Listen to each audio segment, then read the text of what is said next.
Bismillahirrahmanirrahim. Assalamualaikum warahmatullahi wabarakatuh. Waalaikumsalam.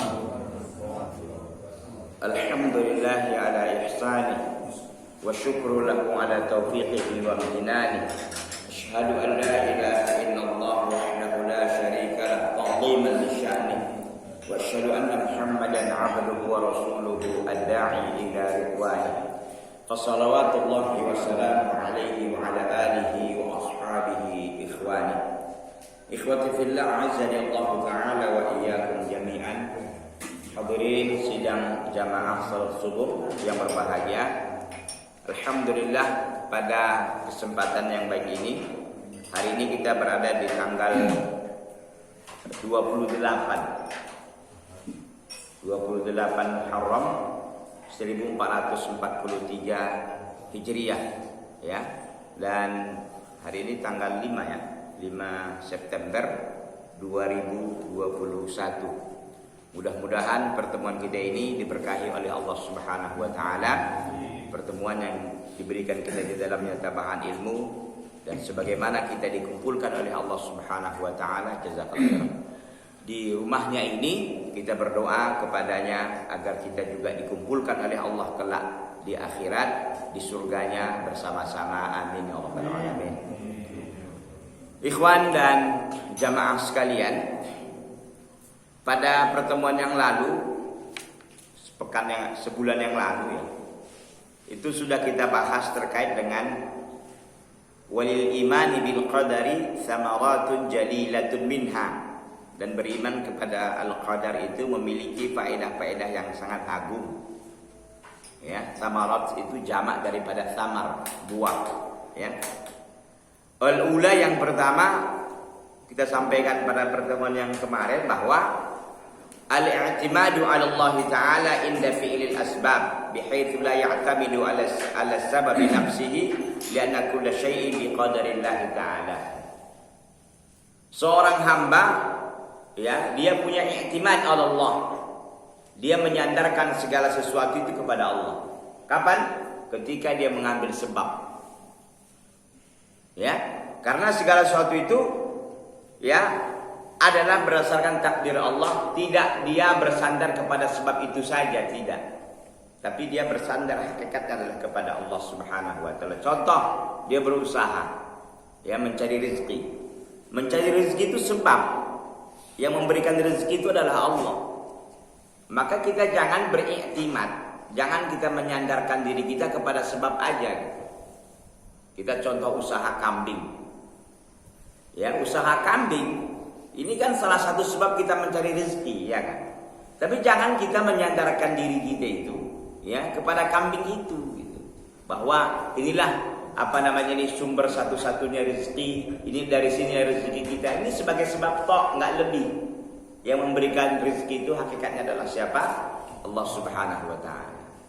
Kambing itu bisa berkembang, kambing itu bisa dibeli orang. Itu semuanya karena digerakkan oleh Allah Subhanahu wa taala, diizinkan oleh Allah terjadi. Ya kalau tidak, sekuat apapun Anda berusaha nggak akan bisa. Itu ya. Jadi ketika kita mengambil sebab, tetap saja kita menyandarkan diri kita kepada Allah, tidak kita bersandar kepada sebab itu. Yang kedua, alla ya'jiba al-mar'u ya. Alla ya'jaba al-mar'u bi nafsihi inda husuli muradi. Seorang hamba itu tidaklah dia itu ajiba ya'jab ya. Dia tidaklah dia kagum. Dia tidak ujub dengan dirinya sendiri. Kapan? Ketika dia mendapatkan keinginannya. Indah husuli muradihi.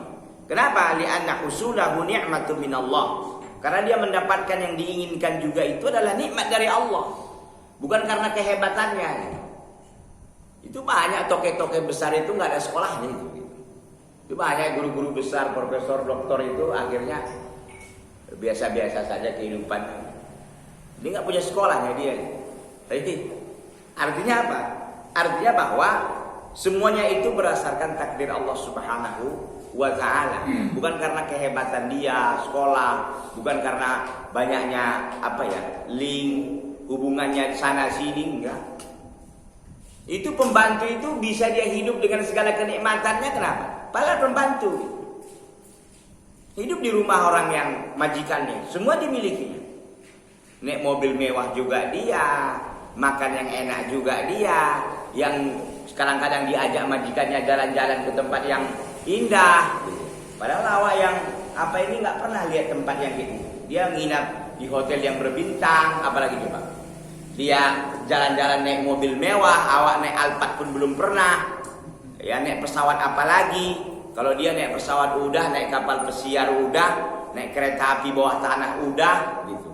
Naik di Cina itu apa Pak? Yang kita di atas itu jalan kayak kereta api, digantung-gantung kita. Kereta gantung lah. Kereta gantung ya. Gitu. Dia bisa gitu. Kenapa? Karena dia hidup di situ. Artinya yang menentukan itu adalah Allah. Padahal pembantu statusnya mungkin secara sosial rendahan gitu istilahnya. Tapi dia begitulah. Kalau sudah ditakdirkan oleh Allah Subhanahu wa taala, karena segala sesuatu itu adalah merupakan ketetapan dari Allah Azza wa Jalla. Bima qaddarahu min asbabil khair wan najah wa ijabuhu bi nafsihi yunsihi syukra hadhihi nikmah. Kenapa seorang hamba tidak boleh ujub dengan bangga dengan dirinya ketika dia mendapatkan keinginannya? Karena segala sesuatu itu nikmat dari Allah, bukan karena kehebatan dirinya dengan apa yang didapatkan dari perkara kebaikan dan kesuksesan. Sementara ijabuhu bihi, ya, apa namanya ini, kagumnya dia dengan dirinya itu melupakan nikmat Allah Azza wa Jalla. Antum kalau sudah bangga dengan keberhasilan antum, wah ini kan karena kehebatan saya ngolah cabai ini, maka buahnya banyak ini. Lupa kepada Allah bahwa yang menjadikan ini cabai ini bagus itu adalah Allah. Bukan karena kehebatan pupuk antum, bukan karena hebatnya antum meramu apa namanya ini obat-obatannya, tanahnya antum gemburkan, tidak. Itu sebab tok. Bagi Allah itu nggak ada gunanya kalau Allah Subhanahu wa taala ingin menghancurkannya. Dan bagi Allah mudah saja apa namanya ini menjadikan yang buruk itu jadi baik menurut antum buruk gitu. Ini perawatan cabai yang kawan ini biasa-biasa aja, pupuknya juga biasa-biasa, kemudian perawatannya dia juga agak malas-malas gitu. Tapi hasilnya ternyata lebih banyak dari kita lagi. Harganya pun dia kena. Gitu. Harga awak udah murah, apalagi coba biaya tinggi ya gitu. Ini kawan nih aduh malas-malasnya dia. Tapi ya yang namanya ketentuan Allah Azza wa Jalla itu tidak bisa kita tentukan dengan artinya tidak ini ya, tidak berbanding lurus selalu gitu. Tidak berbanding lurus. Kan semestinya orang yang hebat tadi perawatannya kan mestinya hasilnya lebih banyak. Enggak juga. Kenapa? Karena menentukan itu Allah Azza wa Jalla, bukan semata-mata sebab. Begitu ya. Kemudian ini dua sudah kita sampaikan. Yang ketiga adalah setelah tadi dia bersandar kepada Allah dalam mengambil sebab, ya kemudian dia tidak kagum dengan dirinya. Yang ketiga atumanina warahatu nafsiyah bima yajri alaihi min aqdarillahi taala. Dia akan merasa tenang, jiwanya akan tenang. Dia akan merasa nyaman dengan apa yang berlaku kepada dirinya daripada ketentuan Allah Subhanahu wa taala. Fala yaqluqu bi fawati mahbubin. Maka tidak akan pernah dia galau dengan hilangnya apa yang dia cintai. Enggak. Ya mungkin dia ingin menikahi seorang gadis tapi qadarullah sudah orang lain duluan. Enggak akan membuat dia patah hati. Ya. Istilah orang tidak hanya kumbang bunga tidak hanya satu di taman, tapi kumbang juga enggak satu juga di taman gitu ya. Artinya bahwa dia kehilangan itu tidak membuat dia sedih, patah hati, hancur semuanya enggak. Karena masih banyak yang lain. Karena dia tahu bahwa itu ketentuan Allah, enggak akan bisa kita ngelak, enggak akan bisa kita lari. Ya kalau itu bukan jodoh kita mau buat apa? Mau bilang apa? Gitu ya. Kemudian apa lagi? Wa husuli makruhin, atau dia mendapatkan keburukan. Dia sakit, dia miskin, dia susah, dia mendapatkan musibah, bala dan sebagainya. Tapi juga itu dia tidak membuat dia down, tidak membuat dia juga jatuh. Kenapa? Dia tahu itu ketentuan Allah. Dan kata para ulama, al khairu khiratullah. Yang terbaik itu adalah pilihan Allah. Pilihan Allah itu maksudnya apa? Yang kita ada pada hari ini apa kita di situ? Selama kita dalam ketaatan kepada Allah gitu ya. Jangan kita maksiat terus. Ini kan khiratullah juga Pak Ustaz. Saya dalam maksiat kayak gini karena pilihan Allah. Ini yang terbaik. Enggak, antum harus keluar dari zona maksiat itu. Kalau maksiat ya.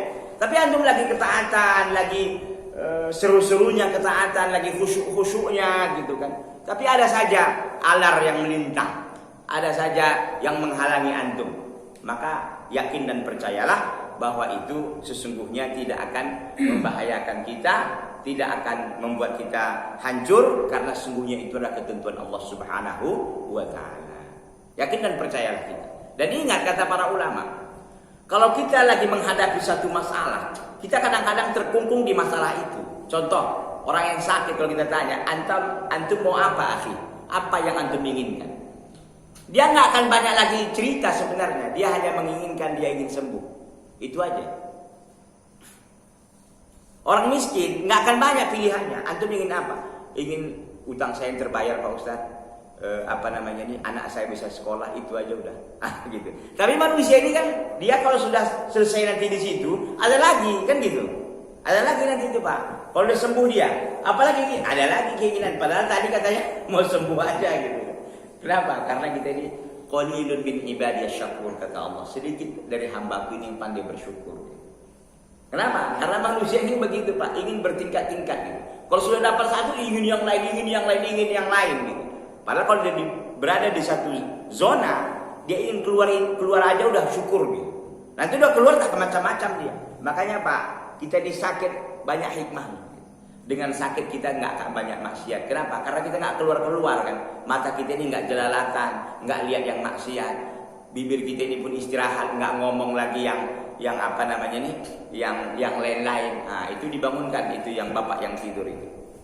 Nah, ya nggak apa-apa. Memang Pak, tidur di majelis taklim itu enak kan. Apalagi di waktu khutbah Jumat. Wah, itu memang macam awak di atas mobil gini-gini di Brastagi kayaknya udah tenang gitu ya. Ya, makanya khutbah itu sunnahnya cepat, Pak.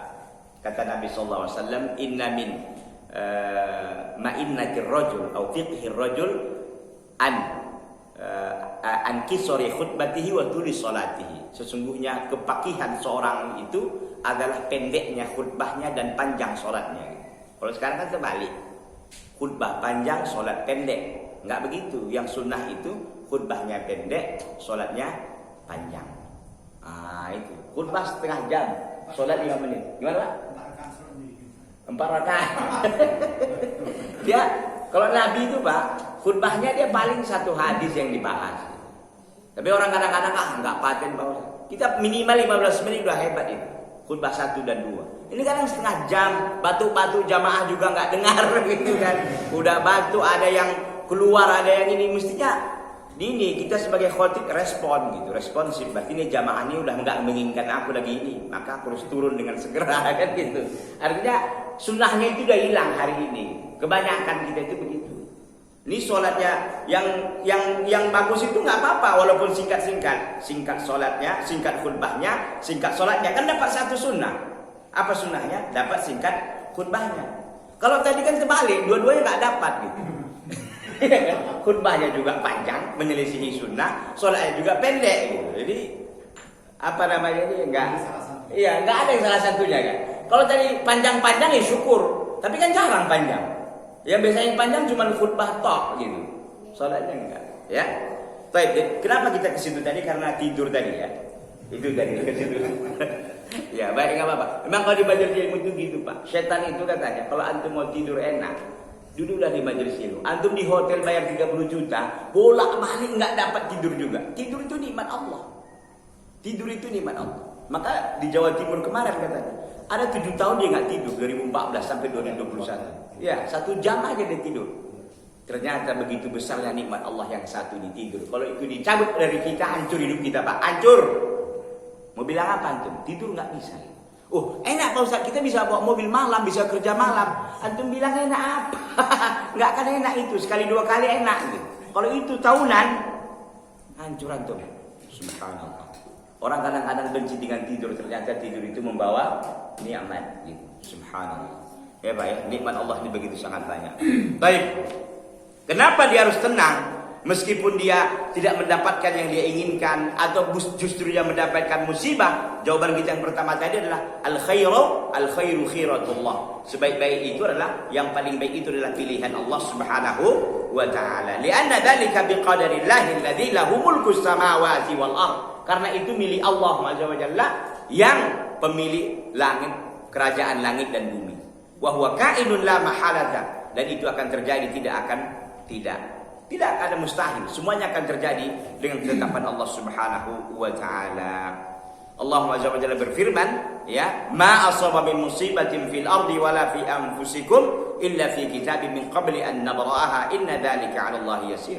Tidaklah ada musibah yang menimpa dirimu di bumi, yang menimpa kamu di bumi, dan tidak juga pada diri kalian, kecuali karena ditetapkan oleh Allah sebelum diciptakannya. Sudah dicatat oleh Allah. Inna dzalika 'ala Allah yasir, itu mudah bagi Allah. Likaila ta'sau 'ala ma fatakum, agar kalian tidak putus asa terhadap apa yang hilang dari kalian. Wala tafrahu bima atakum, dan juga tidak kalian senang dengan apa yang kalian dapatkan. Wallahu la yuhibbu kulla mukhtalin fakhur. Sungguhnya Allah dan Allah Azza wa Jalla tidak menyukai orang yang sombong lagi angkuh. Surah Al-Hadid ayat 22-23. Ini sebenarnya murojaah aja Pak ya. Murojaah aja pun 2,5 jam kita.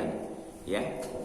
Ya muqaddimah ya. Jadi muqaddimah rasa apa sudah? Rasa isi gitu ya. Baik. Di dalam hadis riwayat Muslim, kita selesaikan ini Pak sedikit lagi. Dalam riwayat Muslim dikatakan, ajaban li amril mu'min, inna amrahu kullahu khairun. Sungguh menakjubkan sekali perkara orang yang beriman itu.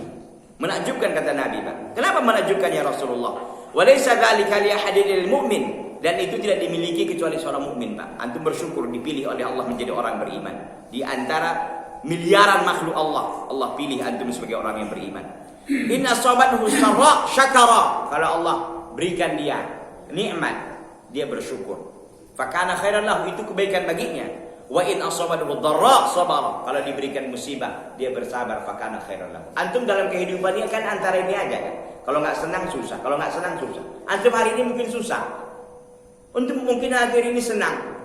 Masing-masing kita kehidupannya kan gitu aja, nggak ada yang senang terus, nggak ada yang susah terus gitu. Begitulah kehidupan dunia ini. Makanya kita sikapinya bagaimana? Kalau dapatkan nikmat lagi senang, syukur kepada Allah. Jangan lupa kepada Allah. Kebanyakan manusia itu lupa. Kalau sudah lagi sukses-suksesnya, wah ini kan memang prestasi awal. Inilah gunanya belajar di luar negeri ini. Bangga kan? Inilah gunanya nih. Udah training dia umpamanya belajar bisnis gitu 2 hari. Lalu berhasil. Pasti dia menyandarkan dirinya ke training itu. Wah ini training inilah rupanya kan. Selama ini orang nggak ikut training inilah.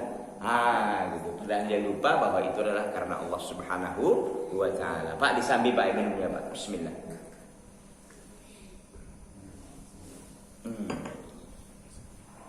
Baik. Kita masuk Pak ke materinya Pak ya. Ini sekedar apa saya tadi biar Bapak nggak apa, karena agak berat ini memang materi kita ini ya. Mudah-mudahan antum tahan, sabar ya. Wa qad dhalla fil qadari qala al muallif rahimahullah, berkata pengarang kita Syekh Muhammad Shalih Al Utsaimin rahimahullah, wa qad dhalla fil qadari ta'ifatani, dan telah sesat dalam memahami al-qadar itu ta'ifatani, ada 2 kelompok. Yang pertama ihdahuma al-jabariyah, yang pertama jabariyah, alladzina qalu innal 'abda mujbarun ala 'amalihi, yang mereka mengatakan sungguhnya seorang hamba itu dipaksa untuk mengerjakan sesuatu. Walaysa lahu fihi iradah wala qudrah, dan dia tidak memiliki iradah, kehendak, dan juga tidak qudrah. Ini namanya kelompok Jabariyah, Pak.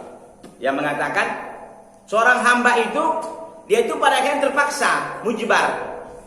Jadi dia tidak memiliki iradah, kehendak, dan juga tidak memiliki kekuatan.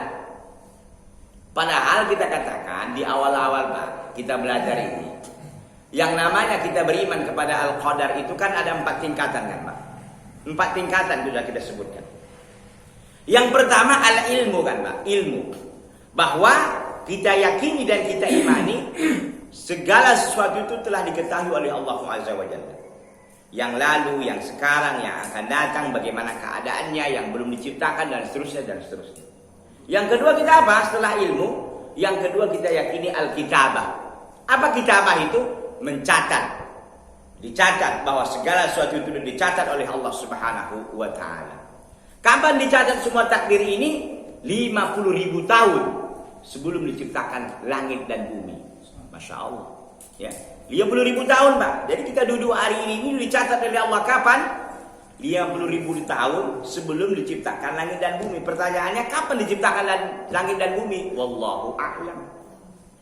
Gitu aja. Ini tahun 2021 ini kan bukan tahun awal bumi kan Pak? Tahun nggak tahu saya tahun dari kapan. Tahun lahirnya Isa. Isa ya Pak ya. Sebelum Isa udah berapa tahun? Sebelum Masehi lagi. Ya sebelum SM lagi, zaman batu lagi katanya. Wallahu a'lam. Ya. Kita tak tahu usia dunia ini udah berapa tahun. Ya. Itu. Jadi kita beriman al-ilmu bahwa Allah SWT mengetahui segala sesuatu. Yang kedua kita beriman bahwa itu dicatat oleh Allah.